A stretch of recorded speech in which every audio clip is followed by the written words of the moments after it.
Did you get fired from your job? Are you thinking of getting fired from your job? Are you afraid of getting fired from your job? Well, there's a reason why getting fired from your job is meant to be frightening and scary.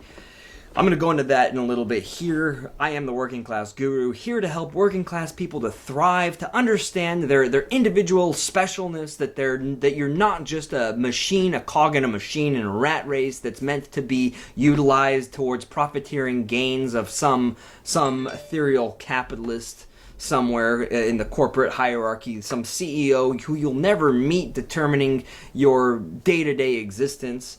You're special with a heart, a life, desires, and those are important too. And I'm here to help you to actualize this, to rationalize this system that otherwise exploits you, that turns you into a mindless consumer, tries to for all matters. I hope to God you're not. I hope this is probably why you're here. And today I want to talk about why getting fired is meant to sound so terrifying. Now, getting fired, that doesn't sound pleasant anyway. If you're supposed to be in a system where you're allowed to proliferate your being in various avenues and options, then why is getting fired supposed to terrify us? For one, getting fired represents being ostracized from the group. People want to belong to a community, yet you're belonging to this particular community, which is called a job, is not a significant thing. It's not you're not allowed to identify too much with it, because there has to be a given distance in order for it to be what essentially what a job is. I don't know why there's that given distance from it, that connection, that lack of trying to get employees actively motivated into it. Otherwise, there's not a lot of indoctrination for your job. There's some attempts at it, but because of the way that the system is articulated in a way where you have so many options, otherwise being straddled into one job hasn't really sufficed to create an ideology which allows people to identify their own being and existence within this station. Instead, it's sort of an ecstatic. You sort of watch yourself from without, and from I see it from time to time. People don't identify as much with their jobs as they probably should be.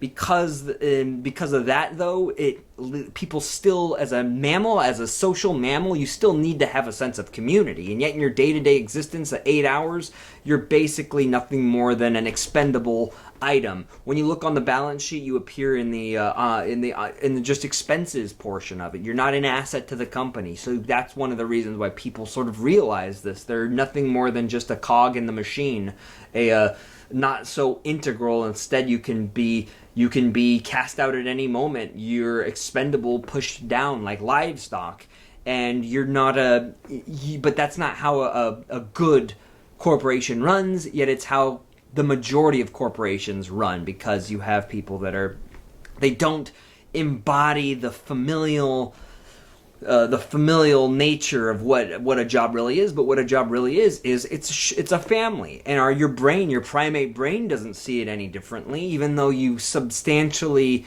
internalize the fact that in a capitalist system you're ready to go at any minute, at any moment. Everything can collapse, and your only thing holding you there is a slim string called a wage. And if that wage breaks, if that goes away, you're bye-bye. People, ask yourself really this: if I gave you $1 million and you could go back to work, and nobody would pay you. I wouldn't pay you to go back to work and do 8 hours a day for the rest of your life.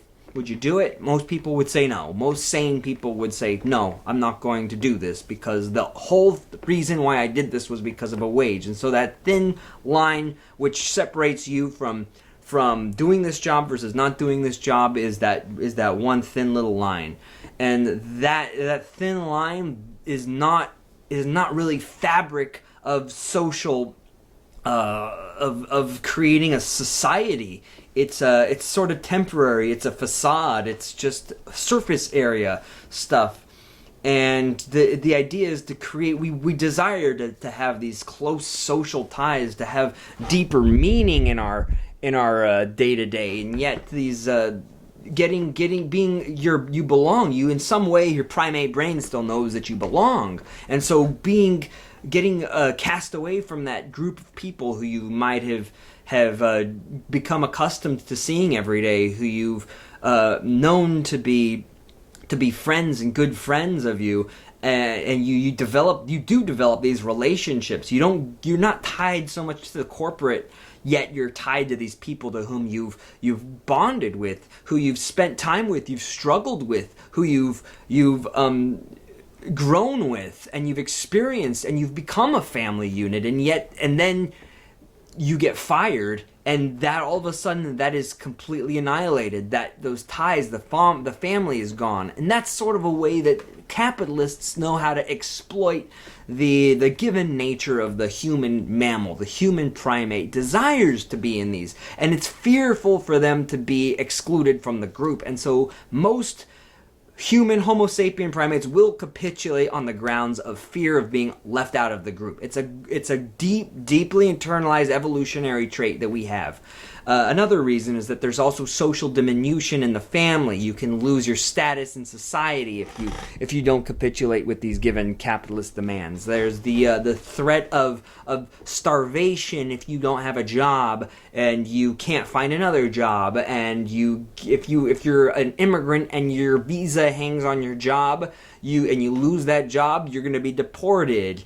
If you're in the country legally, I hope you're in the country legally, because there needs to if the only possible, I'll talk about those later on in a way, but they're the only possible way that I see that we could have sort of a system that would allow no borders would be to have no welfare system as well. But I'll go into that later. I'm very conflicted. Nothing I say is set in stone. Some of these are my opinions, but I've also had lots of experience as a working class employee to help you to rationalize some of these problems that we meet in society.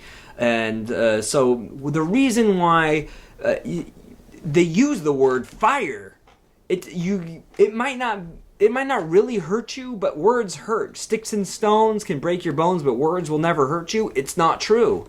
Words do hurt you. And the use of the word to be fired, to be let go, is it's deeply integral to the nature of our being. Is we don't want to have pain. It's associated with pain, and so you begin to internalize that fire.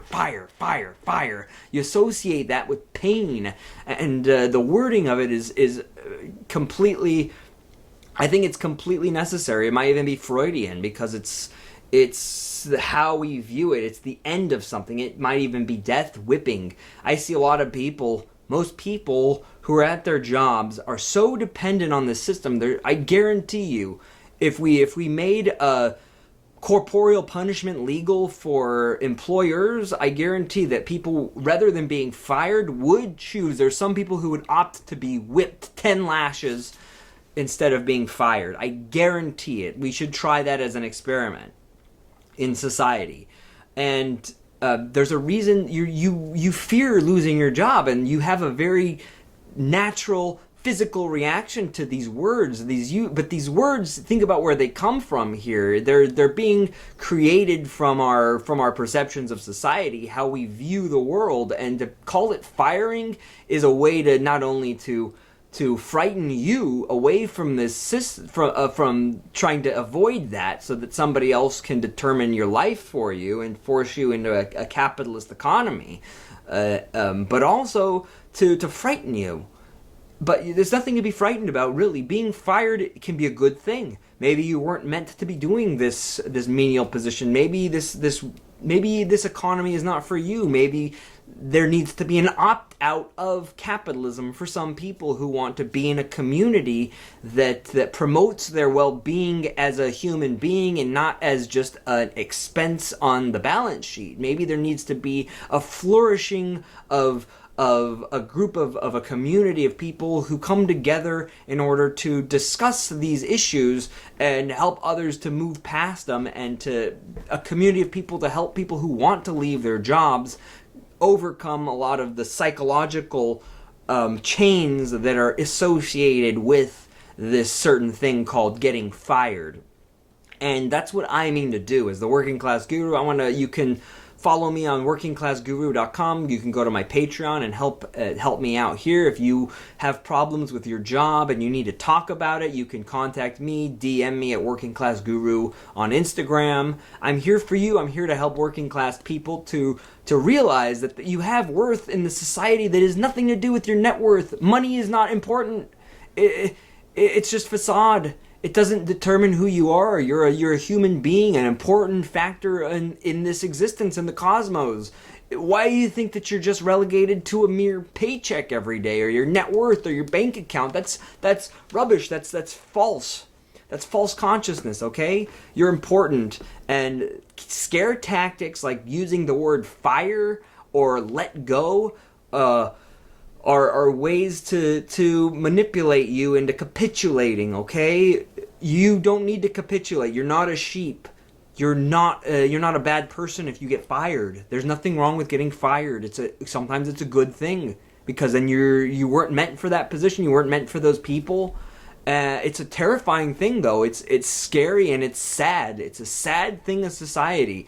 You can be a part. You can get into these with a family, a group of people, and start to bond, start to have camaraderie, and then all of a sudden that's cut from you. That's gone. You've been exorcised. It's a horrifying thing. It's almost like during slave society, you could have a mother and a child be separated because the child got sold off to another slave master. In the Helot Greece, or the ancient Babylonians, or even in ancient Egypt, and even in the most recent permutation of slavery Pakistan is the most recent permutation of slavery in society. There's still slaves in Pakistan.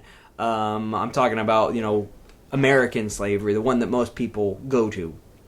But slavery is look at it. It's been a historical part of human existence. There's no reason to think that there's still residual traces of it left in this working class system. So regardless, realize that just because it's so widespread and so many people accept it doesn't mean that it's just, doesn't mean that it's virtuous or righteous or true morality. It could be wrong. Just a truth is a truth, no matter how many people believe it, and a lie is still a lie, despite if it's widespread across an institution, despite if it's if an authority figure instills it on you, it still could be wrong. And there is a lot of things wrong with this system, and I'm here to help people to cope with it. Being fired might not be a bad thing, but it's meant to scare you, and it's meant to sound scary because of the fact that capitalists need people to capitulate in the system, because it is slavery. It is a form of slavery. It's just changed a little bit, okay?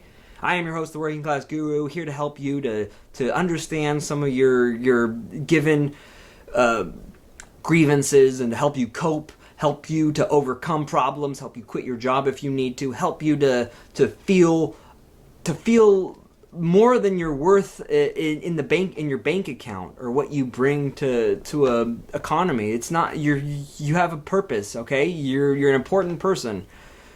All right, thank you.